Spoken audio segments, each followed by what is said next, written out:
Hi guys, today I want to talk to you a little bit about quotation marks and citations. And what we want to get down today is how to use punctuation around quotation marks and how we insert our citations at the end of quotes. By the end of this video, you should be able to demonstrate how punctuation around quotation marks are used. You should be able to demonstrate how to use dialogue inside of a quotation, and you should be able to demonstrate how to use citations. The first thing we need to think about is when do we actually see quotes? And there are two different types of texts that we'll see quotes inside of. We often see quotations inside of fiction texts when there's dialogue between two characters, and we see quotes in nonfiction texts when there is a quote from another text. Let's take a closer look at each one of these situations and see what we can expect from them. First, let's take a look at dialogue inside of a fiction text, and we'll use Harry Potter as an example. Here are three examples of dialogue inside of Harry Potter. The first example says, Harry leaned in close to Ron and whispered, "It's down there." The second example says, "You don't have to do this, Harry. It's not worth it," Ron pleaded. The third example reads, "If you go," Hermione said, "you might never come back."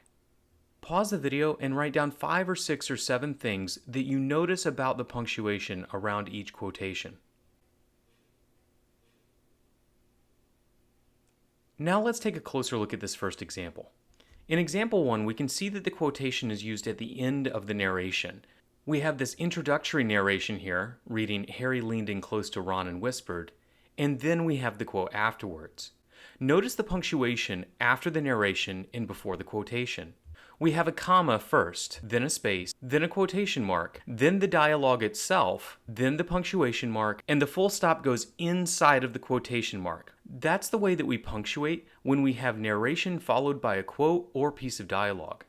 Now let's take a closer look at this second example. In the second example, we start with the quote and then we have the narration. We begin with the quotation mark, followed by the quote or dialogue. Then we have the end punctuation to what was said in the quote. Then we have the quotation mark, another space, then the end narration. Once again, take a moment and notice the way that the punctuation is used here.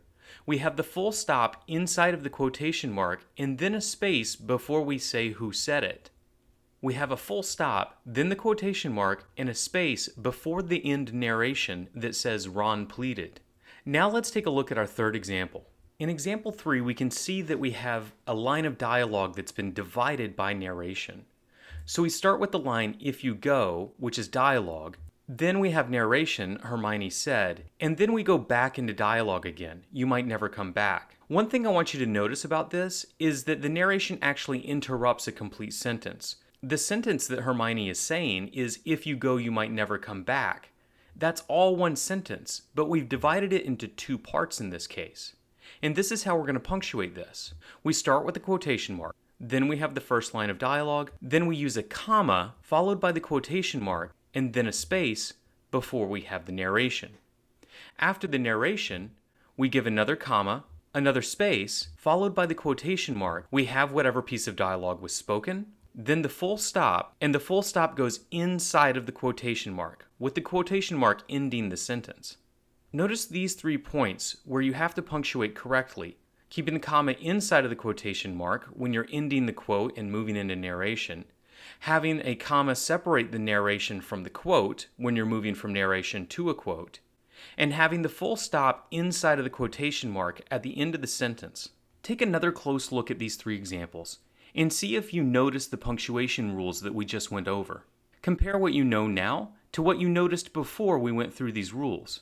Now that we looked at how quotes or dialogue are used in fiction texts, we're going to look at how we can use quotes when we're writing about the fiction texts. So pretend that we're writing an essay about Harry Potter. This is what we wrote.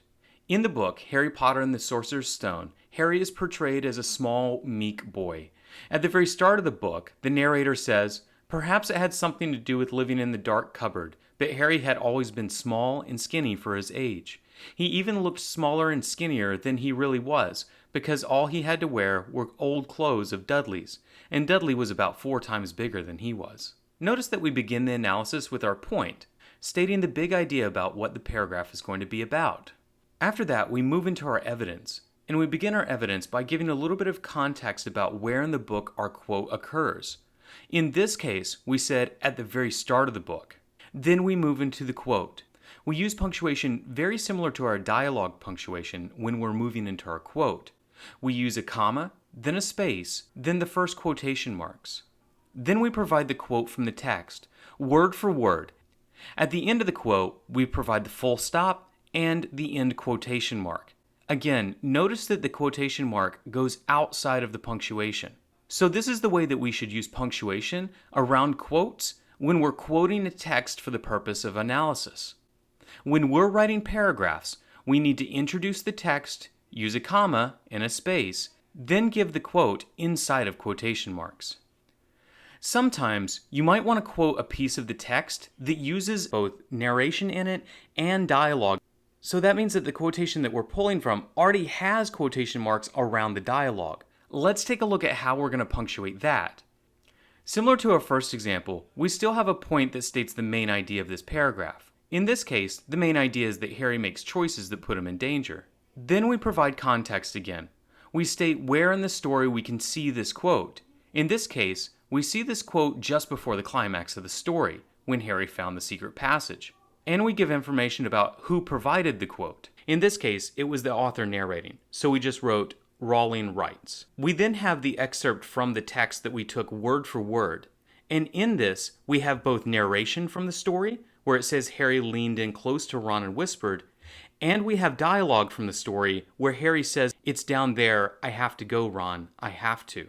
So this is how we're going to punctuate this. We begin just like we did our other examples, where after we introduce who said the quote, we use a comma, a space, and a quotation mark. We then include the narration that we're quoting from.